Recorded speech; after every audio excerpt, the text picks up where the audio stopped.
Hello, how are you all? I hope you're doing well.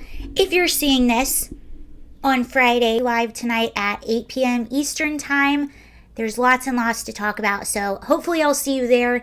But in the meantime, I have quite a funny story for you. So this will be a short video, and I saw this last night. Apparently, this is a thread that went viral a few years ago, and first of all, you're welcome in advance.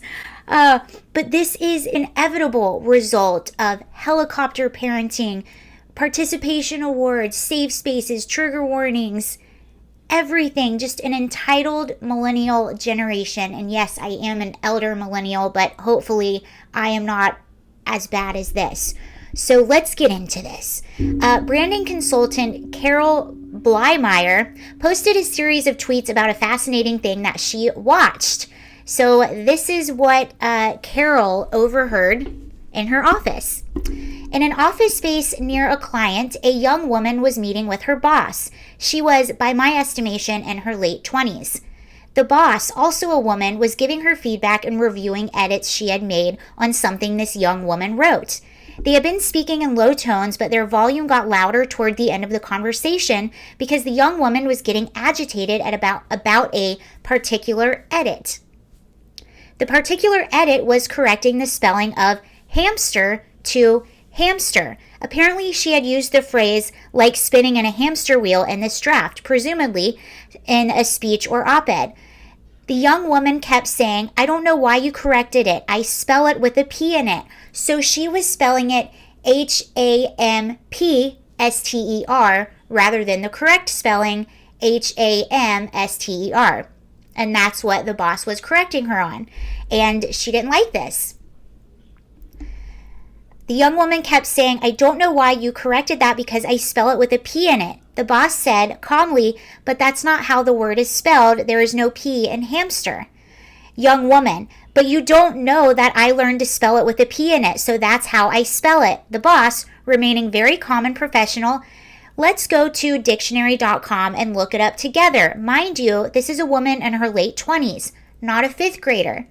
The young woman insists that she doesn't need to look it up because it's fine to spell it with a P because that's how she wanted to spell it. It's her truth, okay? Essentially, the young woman's lived experience was that hamster was spelled with hamster, which in her mind not only entitled her to spell it that way, but made her spelling as correct as the correct spelling. But the story isn't quite over yet, people. The boss gets up from the table and goes to her office, and the young woman can barely hold it together. She moves to another table in the common workspace area. So basically, she's sitting there and tears are welling up in her eyes about this edit. Goes into a common space, drops all of her stuff loudly on the tabletop, and starts texting. A minute later, the phone rings. It was her mom.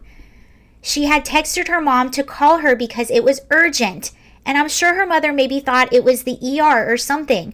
She then puts her mom on speakerphone in the workplace.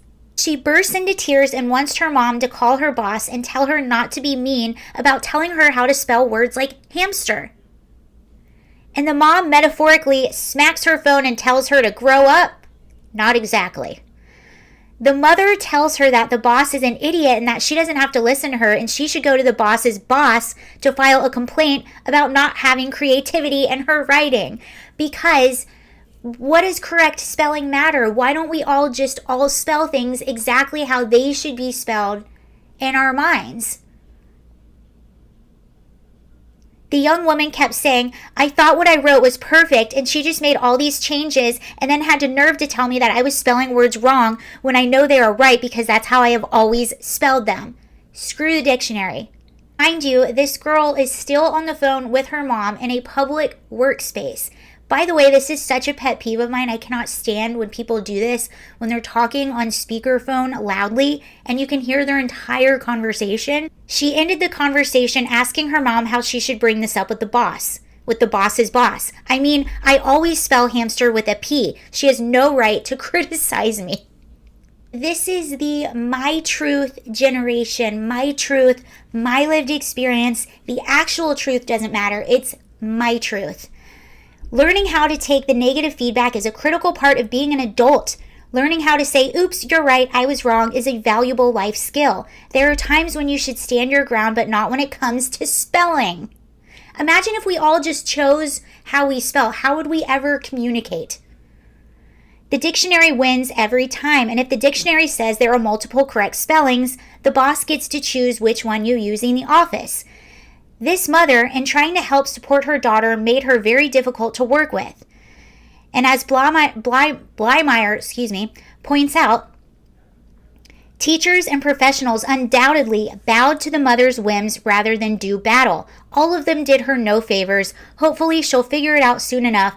But until then, her poor boss. I wonder where she is now. My generation, and maybe the generation right behind me, we have grown up having it so easy. And it goes back to that saying, good times create weak men create bad times create strong men. I'm hoping we're going to go back into that strong man phase.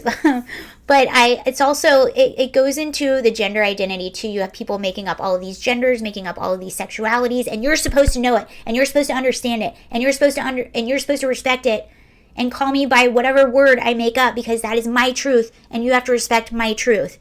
I joked on Twitter recently that I'm just going to start making up words, and anyone that does not subscribe to my language is just automatically going to be a fascist, and I'm going to have a meltdown every time that people do not subscribe to my made-up language. And that is what happens when you grow up in a big, giant, safe space. I'll see you later, you guys. Have a great night.